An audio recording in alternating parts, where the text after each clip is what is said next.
Genesis chapter 1. In the beginning God created the heaven and the earth. And the earth was without form and void, and darkness was upon the face of the deep. And the Spirit of God moved upon the face of the waters. And God said, "Let there be light." And there was light. And God saw the light, that it was good. And God divided the light from the darkness. And God called the light day, and the darkness he called night. And the evening and the morning were the first day. And God said, "Let there be a firmament in the midst of the waters, and let it divide the waters from the waters." And God made the firmament, and divided the waters which were under the firmament from the waters which were above the firmament. And it was so. And God called the firmament heaven. And the evening and the morning were the second day. And God said, "Let the waters under the heaven be gathered together into one place, and let the dry land appear." And it was so. And God called the dry land earth, and the gathering together of the waters called he seas. And God saw that it was good. And God said, "Let the earth bring forth grass, the herb yielding seed, and the fruit tree yielding fruit after his kind, whose seed is in itself, upon the earth." And it was so. And the earth brought forth grass, and herb yielding seed after his kind, and the tree yielding fruit, whose seed was in itself, after his kind. And God saw that it was good. And the evening and the morning were the third day. And God said, "Let there be lights in the firmament of the heaven to divide the day from the night, and let them be for signs and for seasons and for days and years, and let them be for lights in the firmament of the heaven to give light upon the earth." And it was so. And God made two great lights, the greater light to rule the day, and the lesser light to rule the night. He made the stars also. And God set them in the firmament of the heaven to give light upon the earth, and to rule over the day and over the night, and to divide the light from the darkness. And God saw that it was good. And the evening and the morning were the fourth day. And God said, "Let the waters bring forth abundantly the moving creature that hath life, and fowl that it may fly above the earth in the open firmament of heaven." And God created great whales, and every living creature that moveth, which the waters brought forth abundantly after their kind, and every winged fowl after his kind. And God saw that it was good. And God blessed them, saying, "Be fruitful and multiply, and fill the waters in the seas, and let fowl multiply in the earth." And the evening and the morning were the fifth day. And God said, "Let the earth bring forth the living creature after his kind, cattle, and creeping thing, and beast of the earth after his kind." And it was so. And God made the beast of the earth after his kind, and cattle after their kind, and everything that creepeth upon the earth after his kind. And God saw that it was good. And God said, "Let us make man in our image, after our likeness, and let them have dominion over the fish of the sea, and over the fowl of the air, and over the cattle, and over all the earth, and over every creeping thing that creepeth upon the earth." So God created man in his own image. In the image of God created he him. Male and female created he them. And God blessed them. And God said unto them, "Be fruitful and multiply, and replenish the earth and subdue it, and have dominion over the fish of the sea, and over the fowl of the air, and over every living thing that moveth upon the earth." And God said, "Behold, I have given you every herb-bearing seed which is upon the face of all the earth, and every tree in the which is the fruit of a tree yielding seed.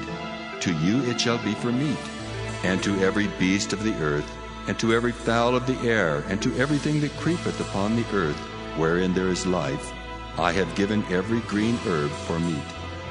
And it was so. And God saw everything that he had made, and behold, it was very good. And the evening and the morning were the sixth day.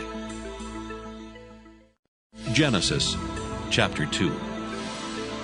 Thus the heavens and the earth were finished, and all the host of them. And on the seventh day God ended his work which he had made. And he rested on the seventh day from all his work which he had made. And God blessed the seventh day and sanctified it, because that in it he had rested from all his work which God created and made. These are the generations of the heavens and of the earth when they were created, in the day that the Lord God made the earth and the heavens. And every plant of the field before it was in the earth, and every herb of the field before it grew. For the Lord God had not caused it to rain upon the earth, and there was not a man to till the ground. But there went up a mist from the earth, and watered the whole face of the ground. And the Lord God formed man of the dust of the ground, and breathed into his nostrils the breath of life, and man became a living soul.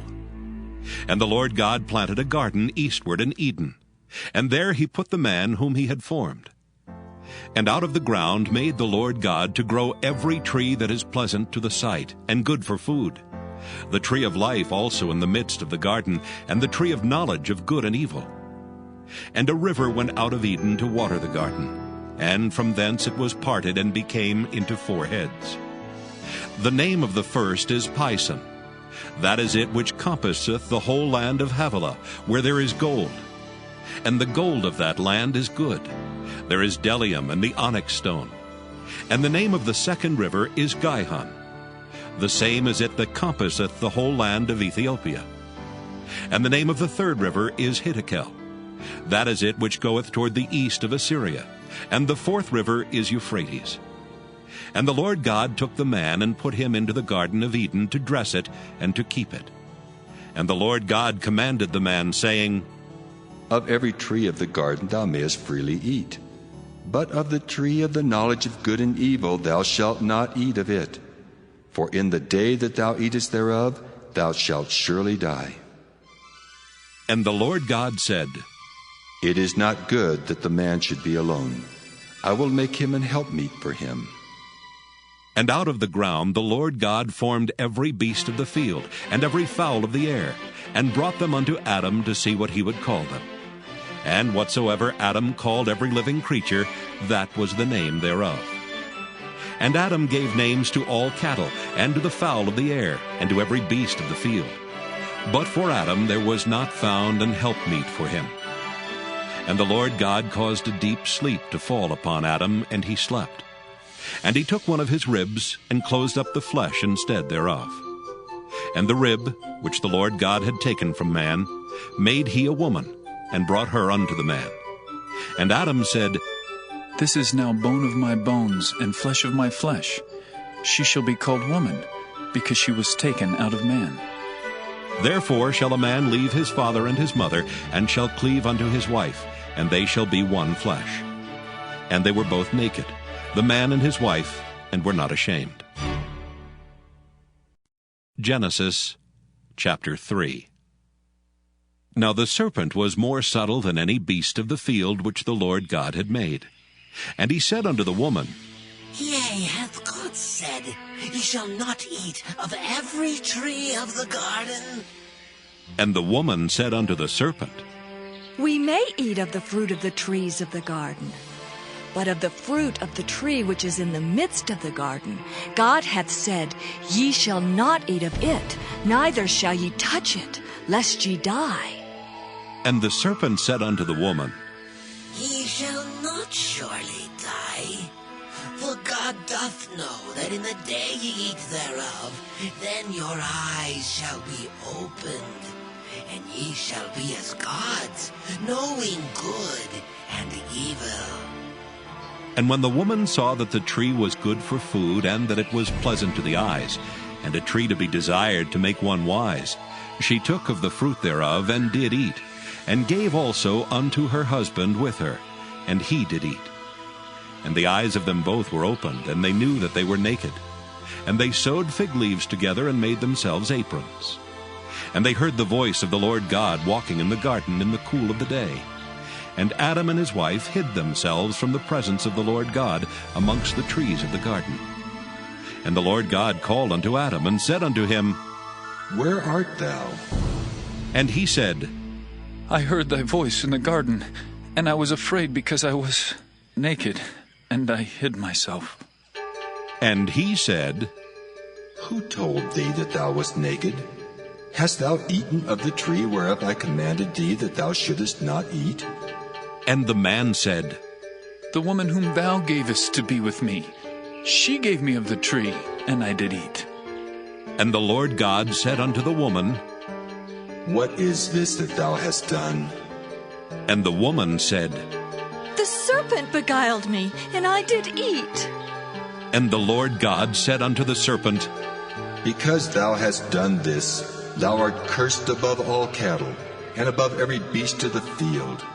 Upon thy belly shalt thou go, and dust shalt thou eat all the days of thy life. And I will put enmity between thee and the woman, and between thy seed and her seed. It shall bruise thy head, and thou shalt bruise his heel. Unto the woman he said, I will greatly multiply thy sorrow and thy conception. In sorrow thou shalt bring forth children, and thy desire shall be to thy husband, and he shall rule over thee. And unto Adam he said, Because thou hast hearkened unto the voice of thy wife, and hast eaten of the tree of which I commanded thee, saying, Thou shalt not eat of it. Cursed is the ground for thy sake. In sorrow shalt thou eat of it all the days of thy life. Thorns also and thistles shall it bring forth to thee, and thou shalt eat the herb of the field. In the sweat of thy face shalt thou eat bread till thou return unto the ground. For out of it wast thou taken. For dust thou art, and unto dust shalt thou return. And Adam called his wife's name Eve, because she was the mother of all living.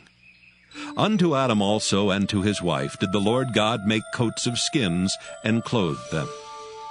And the Lord God said, Behold, the man is become as one of us, to know good and evil. And now, lest he put forth his hand, and take also of the tree of life, and eat, and live forever. Therefore the Lord God sent him forth from the Garden of Eden to till the ground from whence he was taken. So he drove out the man, and he placed at the east of the Garden of Eden cherubims, and a flaming sword which turned every way to keep the way of the tree of life.